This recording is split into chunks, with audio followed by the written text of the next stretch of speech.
மேஷராசி. மேஷராசிக்கு வந்து பார்த்திங்கன்னா உங்களது ராசி அதிபதி செவ்வாய். செவ்வாய் வந்து இப்போ வந்து உங்களுக்கு வந்து 10ல் உச்சமாக இருக்கிறார். உச்சம்னும் போது என்ன மாதிரி தொழில் ரீதியான விஷயங்கள் நிறைய விஷயங்கள்லாம் இருந்தாலும் கொஞ்சம் கவனமாக தான் இருக்கணும். ஏன்னா அவர் வந்து 8ஆம் அதிபதியும் கூட.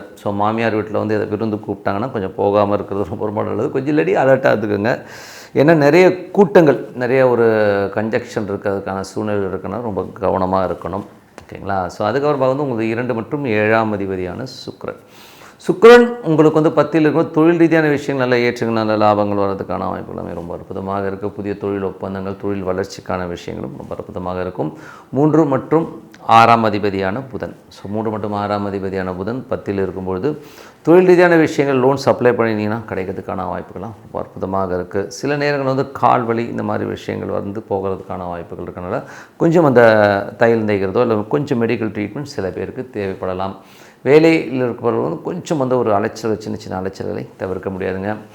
அதுக்கப்புறம் ஒரு 4ஆம் அதிபதியான சந்திரன். சந்திரன் வந்து பார்த்திங்கன்னா உங்களுக்கு வந்து ராசியிலே போகும்போது நல்ல ஏற்றங்கள், நல்ல லாபங்கள், நல்ல ஒரு வருமானங்கள் இந்த வாரம் வருவதற்கான வாய்ப்பு ரொம்ப நல்லா இருக்குது. நில வியாபாரம் பண்ணுறவங்க, தாயார் சார்ந்த விஷயங்கள், பூமி சம்மந்தமான விஷயங்கள்லாம் நல்ல லாபங்கள் வர்றதுக்கான வாய்ப்பு ரொம்ப நல்லாயிருக்கு. 5ஆம் அதிபதியான சூரியன் 10ல் இருக்கும்போது நல்ல ஏற்றங்கள் இருந்தாலும் 5ஆம் அதிபதி 10ல் இருக்கும்போது தொழில் ரீதியான விஷயங்கள் வந்து அதிகமான இன்வெஸ்ட்மெண்ட் பண்ணாமல் இருக்கிறது ரொம்ப ரொம்ப நல்லது. அதனால் வந்து கொஞ்சம் ஒரு ஸ்ட்ரெஸ்ஸஸ் வரும்.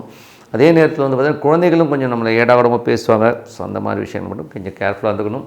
அதுக்கப்புறம் பார்க்கும்போது உங்களுடைய 8ஆம் அதிபதியான செவ்வாய். 8ஆம் அதிபதியான செவ்வாய் வந்து உங்களுக்கு 10ல் இருக்கும்போது தொழில் ரீதியான விஷயங்களில் பெரிய பிஸ்னஸ் ஆப்பர்ச்சுனிட்டிஸ்லாம் வர மாதிரி இருக்கும். பட் இருந்தாலும் ரொம்ப கவனமாக இருக்கணும். அதில் வந்து ஏதாச்சும் ஒரு ட்ராப் இருந்து அதில் மாட்டிக்கிறதுக்கான வாய்ப்பு கொஞ்சம் கவனமாக இருக்கணும்.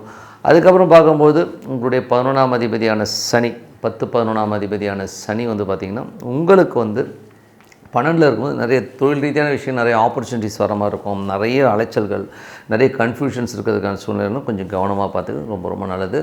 9 மற்றும் 12ஆம் அதிபதியான குரு வந்து உங்களுக்கு 3ல் இருக்கும்போது நிறைய பிரயாணங்களால் நல்ல லாபங்கள் வர்றதுக்கான வாய்ப்புலாம் இருக்குது. பட் இருந்தாலும் குரு வக்கரமாக போகிறனால கொஞ்சம் ஸ்லோவாக போகிற மாதிரி ஃபீலை கண்டிப்பாக கொடுக்குங்க.